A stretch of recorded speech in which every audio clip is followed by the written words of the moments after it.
Hello and welcome to another episode of Elephant English Podcast. Today I'm going to be talking about my experience of studying at an online university. So I started to study my English Literature and Linguistics degree at an in-person university. But for my second year, I decided to change to an online university because I moved to a different city. And I couldn't get into the in-person ones in that city because I changed in September and the application process had already finished. So before I started studying online, I expected that the level would be similar to my previous in-person university, but I was definitely wrong. The most obvious difference between online and in-person universities is that you don't have to go to any classes in person.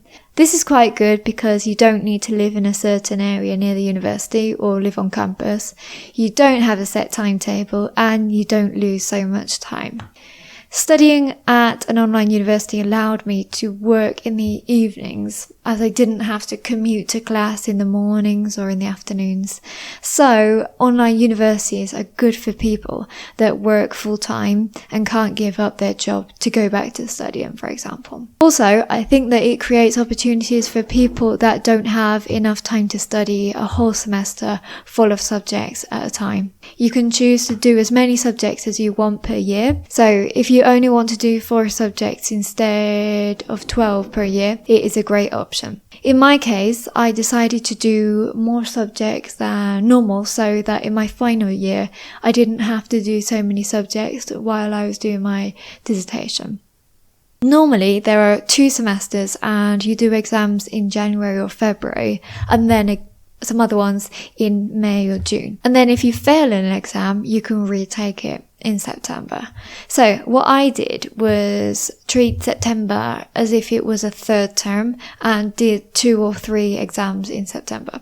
The bad thing was that in those exams, I definitely had to pass because there were no second chances. But it meant that I didn't have to study so much in my last year. However, I quickly realized that it was going to be difficult when I bought the books that we were going to be using during that semester. They were so much bigger than the ones that we had at my in-person university, and the content was very dense.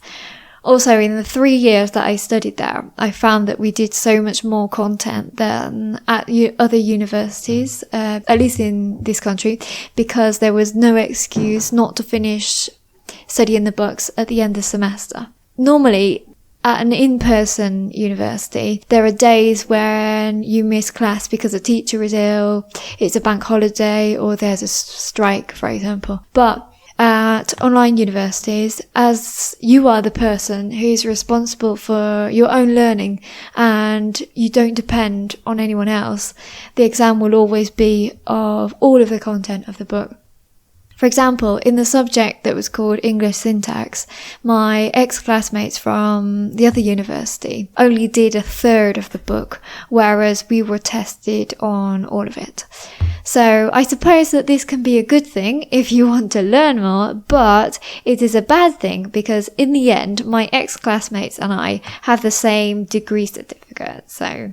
Another thing that I found difficult was that you don't meet your classmates and you have less support from your peers. In my third year, I found that there was a WhatsApp group where students helped each other and told each other important information. It was very good because really it was a support group and you could comment about the course, and I was impressed that nobody ever shared their answers to the tasks that we had to do, so nobody took advantage of others. Also, it was quite difficult at the start to stay organised and to know what to study each day, week or even month, as they left it up to us to organise ourselves. I found that organisation tips on YouTube were very helpful, and I started to make calendars and plan the dates by which I would have to have finished each unit. It was good to plan the amount of revision weeks before the exams as well, and that way I could finish the content in time and revise it too.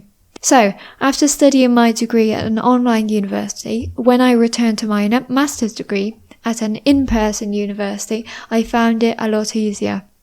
there was less stress because there wasn't so much emphasis on exams, and the majority of the work that we had to do was handing in tasks or doing in projects, so it was a lot easier.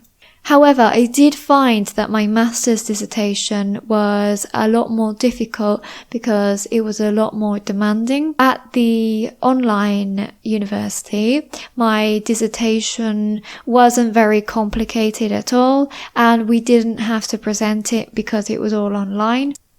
We only had to do a written exam about it to defend its arguments, but I did have to present my master's dissertation. So this added to the pressure as well. So today I have talked about my experience of studying at an online university. I don't regret studying at an online university at all because it allowed me to work at the same time, and I think that you learn a lot from it. But I think that it was a lot more difficult than it would have been at both in-person universities that I have been to. So, what about you? Did you go to an online or an in-person university? How was your experience? So, let me know in the comments, and please like the video if you have enjoyed it. You can find the transcript of this video and a worksheet with activities about the vocabulary that we have talked about in this video, and this is in the description box. Thank you, and I'll see you next time.